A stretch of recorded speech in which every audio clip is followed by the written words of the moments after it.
श्रीमद् जयाचार्य प्रवर, जिनके लिए प्रज्ञा पुरुष विशेषण का प्रयोग किया जाता है, उनके लिए कहा जाता है कि उनकी बुद्धि समुद्र के समान अथाह तत्व को धारण करने वाली थी और बुद्धि की यह प्रखरता आचार्य बनने के बाद ही प्रकट नहीं हुई।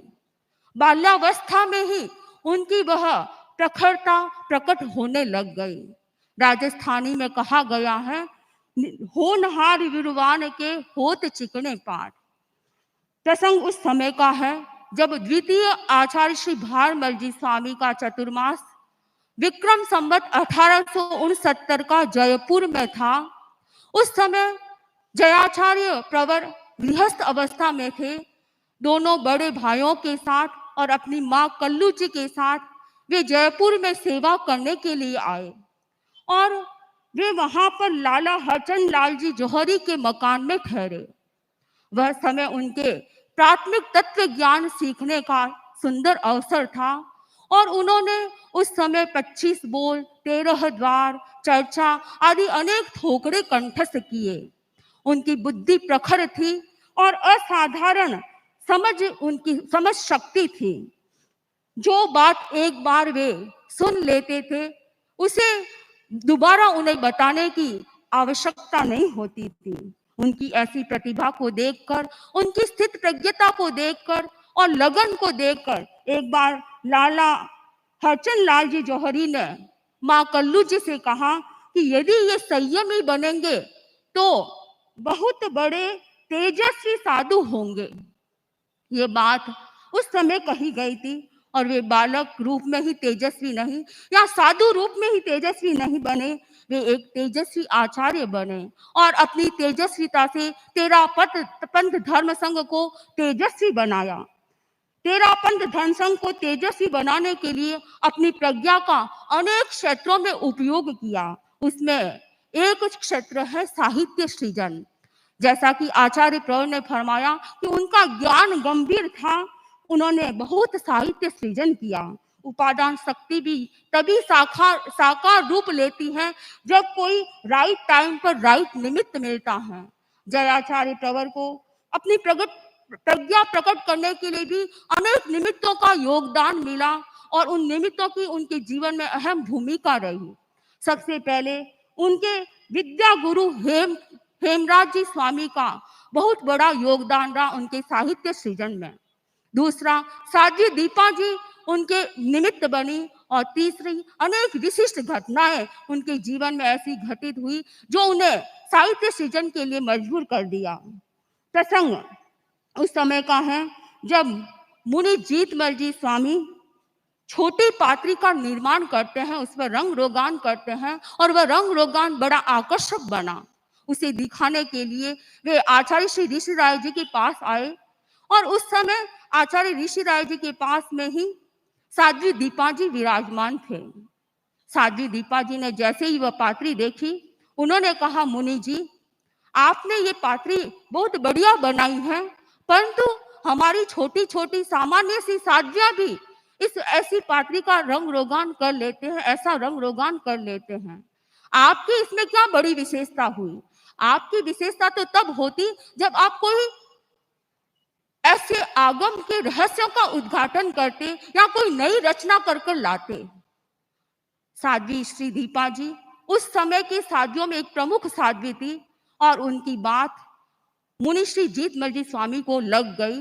एक प्रेरणा के रूप में उसे ग्रहण कर लिया और उनकी कर्तृत्व शक्ति को एक नया दिशा दर्शन मिल गया। इतिहास जब बताता है कि जब मुनि श्री जीतमल जी स्वामी आचार्य श्री भारमल जी के पास से विहार कर पूर्व पधारे, एक सप्ताह में उन्होंने लगभग 52 आगम, जो एक बहुत बड़ा आगम है, 52 आगम के 10 पदों की राजस्थानी में जोड़ कर दी। यह एक बहुत विलक्षण बात थी और 18 वर्ष की उस समय लघु वय में 52 जैसे गंभीर अर्थ वाले आगम पर जोड़ रचकर दिखाना अपने आप में बहुत विलक्षण बात थी। बौद्धिक सामर्थ्य की इससे ये पहचान होती है कि उनमें कितना बौद्धिक सामर्थ्य था। इतना ही नहीं, मात्र 11 वर्ष की लघु वय में उन्होंने संत गुणमाला नामक एक बृहत गीतिका की सुंदर रचना की। जयाचार्य प्रभु की साहित्य साधना उस दिन से ही प्रारंभ हो जाती है और वह प्रवाहमान निरंतर नदी की तरह आगे बढ़ता गया। उनकी लेखनी अलग अलग धाराओं में बहती रही। उन्होंने अनेक आगमों पर जोड़ टीकाएं लिखी, पूर्वाचार्यों साधु साध्वियों के जीवन वृत्त को लिखा और आख्यान स्तुति काव्यों की रचनाएं भी अनेक प्रकार की। आज उस प्रज्ञा पुरुष को मैं उनकी अथाह प्रज्ञा की अभिवंदना करती हूँ और यही कहना चाहती हूँ कि उनके जीवन में जो ये गुण थे, साहित्य सृजन जिस प्रकार उन्होंने अपनी प्रज्ञा का अच्छा उपयोग किया साहित्य सृजन में, वह हमारे लिए विलक्षण बात है। हम उनके साहित्य, इतना साहित्य है कि उनके साहित्य का पारायण आसानी से कर सके ये संभव नहीं है, परंतु उनमें जो रहस्य छिपे हुए हैं और उनकी रचना में जो निमित्त बने, उनकी घटनाओं को यदि सुनते हैं, हमारे भीतर उनके प्रति श्रद्धा सघन बनती है, दृढ़ बनती है और हमें वे घटनाएं हमें ये मजबूर कर देती है कि हमें उनका साहित्य भी पढ़ना चाहिए। जयाचार्य ने 7 आगमों पर राजस्थानी में पद्य टीकाएं की। जयाचार्य ने अपने जितने भी पद्य साहित्य की रचनाएं की, उनमें सबसे बड़ा ग्रंथ माना जाए तो जैसा परम पूज्य आचार्य पर ने फरमाया, भगवती जोड़ एक विशाल काय ग्रंथ है। हम कह सकते हैं कि जैसे भगवती सूत्र आगमों में सबसे बड़ा सूत्र है और उसके ग्रंथमान 16,000 पद्य प्रमाण बताया गया है और उस पर जोड़ की रचना करना, वो भी राजस्थानी भाषा में जोड़ रचना करना, ये एक विलक्षण बात है। और जयाचार्य पर ने लगभग इसका ग्रंथमान बताया गया भगवती जोड़ का 60,000 पद्य प्रमाण रचना। 16,000 जहां पद्य प्रमाण सूत्र है, उसकी 60,000 जोड़ के रूप में 60,000 पद्य प्रमाण रचना करना उनकी विलक्षण प्रज्ञा को दर्शाता है। 5 वर्षों में यह कार्य संपन्न किया। आचार्य पर ने फरमाया कि संघ का नेतृत्व करते हुए और साधु साधियों की सार संभाल करते हुए, विहारचर्या करते हुए इस प्रकार का कार्य करना अपने आप में विलक्षण होता है। उनकी कुशल प्रज्ञा और स्थित प्रज्ञता का ही परिणाम है कि ऐसी ग्रंथ रचना हो पाई। जयाचार्य ने आगमों पर पद्य टीकाएं की, उसके साथ साथ तात्विक ग्रंथों पर भी अनेक ऐसे तात्विक बोलों पर भी अनेक ऐसे ग्रंथ लिखे। उसमें से एक महत्वपूर्ण ग्रंथ है प्रश्नोत्तर तत्वबोध। प्रश्नोत्तर तत्वबोध भी एक गहन गंभीर तात्विक चर्चा का ग्रंथ है। उसमें अनेक रहस्य छिपे हुए हैं। इस ग्रंथ के निर्माण में निमित्त बने मुर्शिदाबाद के मूर्ति पूजक श्रावक कालूराम जी श्रीमाल। कालूराम जी श्रीमाल मूर्ति पूजक श्रावक थे और उनके पास में लाडनू के तेरापंथी श्रावक तनसुख दास जी गोलछा मुनीम के रूप में कार्य करते थे और तनसुख दास जी गोलछा प्रतिदिन सामायिक किया करते थे। एक दिन सामायिक में वे जयाचार्य प्रवर द्वारा रचित एक गीत का स्वाध्याय कर रहे थे और उसमें मूर्ति पूजा के विरोध में अनेक ऐसे प्रमाण दिए गए हैं आगमों के। तो जैसे ही उस गीत को सुना कालूराम जी ने, तो कालूराम जी ने कहा ये सारी बातें असत्य हैं और मनगढ़ंत हैं। जैसे ये बात कही तो तनसुख दास जी गोलछा ने कहा कि आप पहले इस बात को ध्यान से पढ़े कि इसमें जो बातें लिखी हुई है वो आगम की कसौटी पर कसकर तो देखे कि इसमें कितनी बातें सही हैं या कितनी इसमें गलत हैं। उसके बाद कोई आप बात कहे तो समझ में आता है। पहले आपको आगमों के प्रमाण देखने चाहिए। जैसे ये बात कही गई तो तनसुख दास जी की बात कालूराम जी को लग गई और उन्होंने आगमों में खोजना प्रारंभ किया। अनेक ग्रंथ लाए गए और यति गोपीचंद जी से कहा गया कि वे आगमों के प्रमाण उसमें खोजे। यति गोपीचंद जी ने आगमों के प्रमाण उस गीतिका में जो प्रमाण दिए गए थे वो आगमों में खोजे कि सारे के सारे आगमों में उपलब्ध हो रहे थे। यति गोपीचंद जी ने कालूराम जी से कहा कि सारे प्रमाण आगमों में उपलब्ध हैं। ये बात कही तो उनके भीतर में जयाचार्य प्रवर के प्रति श्रद्धा हो गई और कालूराम जी ने यह चिंतन किया कि मुझे लाडनू में विराजमान है जयाचार्य प्रवर, उनके दर्शन करने जाना है। परंतु किसी कारणवश वे दर्शन करने नहीं जा सके और वहीं पर अपनी जिज्ञासाओं को एक पद्यात्मक प्रश्न पत्रिका के रूप में तैयार किया यति गोपी चंद जी के सहारे से, और उसे तैयार कर कर लाडनू के श्रावक संघ को उस पत्रिका को भेज दिया गया। और यह उसमें प्रार्थना की गई कि जयाचार्य प्रवर से निवेदन है कि इसके उत्तर देने की कृपा करवाए। जयाचार्य प्रवर ने उस प्रश्न पत्रिका को देखा और उस समय जयाचार्य प्रवर 73 वर्ष के थे, 73 ईयर्स के थे। और जयाचार्य, जैसा आचार्य प्रवर ने फरमाया कि जयाचार्य प्रवर अंतिम समय में प्राय स्वाध्याय ध्यान जप में लीन रहा करते थे और युवाचार्य श्री मगवा संघ की सार संभाल करवाते थे। परम पूज्य आचार्य प्रवर ने फरमाया कि युवाचार्य मगवा क्या क्या सहयोग किया करते थे।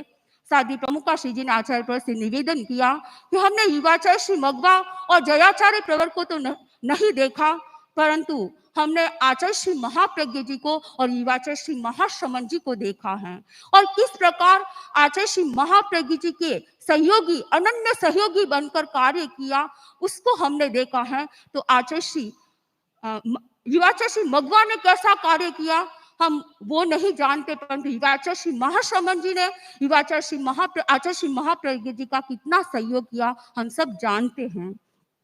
तो 73 इयर्स की उम्र में परम पूज्य जयाचार्य प्रवर ने उनके प्रश्नों का उत्तर देने का प्रयास किया, और कहा जाता है कि जो पद्य रूप में उनके प्रश्न आए थे वे केवल 53 पद्य थे, और जयाचार्य प्रवर ने 1702 पद्यों में उनका उत्तर देने का प्रयास किया और 4.5 महीनों में उन सबका उत्तर दिया, और वह ग्रंथ प्रश्नोत्तर तत्व बोध के रूप में हमारे सामने प्रस्तुत हो गया।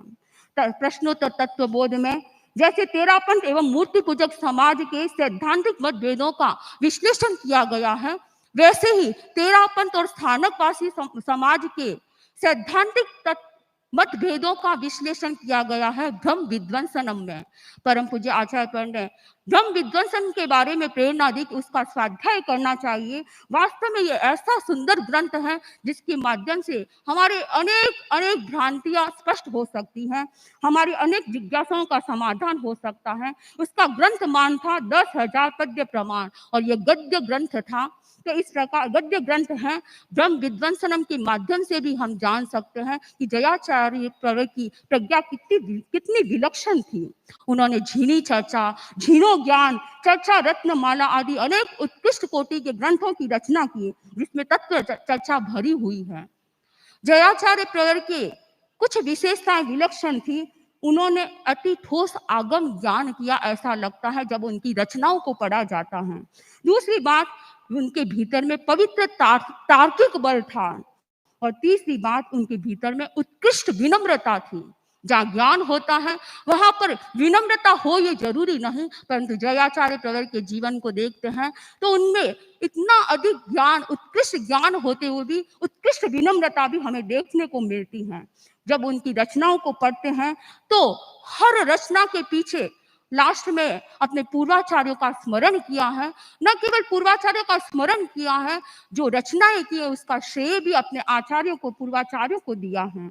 और विनम्रता का उत्कृष्ट उदाहरण देखें तो जयाचार्य प्रवर की अनाग्रह चेतना, वे आग्रह भाव नहीं रखते थे, क्योंकि उनकी जो रचनाएं हुई उसके बाद में जयाचार्य प्रवर ने यह भी लिखा है कि मैंने ये रचनाएं की हैं, कहीं अज्ञानवश या कोई मेरे छद्मस्तावश कोई भूल रह गई हो, आगम विरुद्ध कोई बात कह दी गई हो, तो उसके लिए मैं मिच्छामि दुक्कडम लेता हूँ। ऐसी बात वही कह सकता है जिसके भीतर में विनम्रता का भाव होता है। उच्च कोटि की विनम्रता के कारण ही प्रज्ञा ने विशद विस्तार लिया, और उनकी प्रज्ञा ने नए नए तत्व खोज निकाले।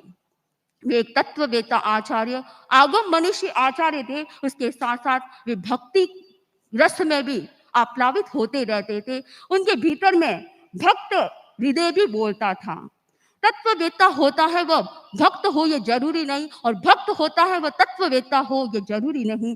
परंतु जयाचार्य प्रवर के जीवन में मणिकांचन, इन दोनों का मणिकांचन योग था। उन वे तत्ववेत्ता आचार्य थे, साथ में ही भक्त हृदय भी उनका बोलता था। उसका प्रमाण है चौबीसी की रचना।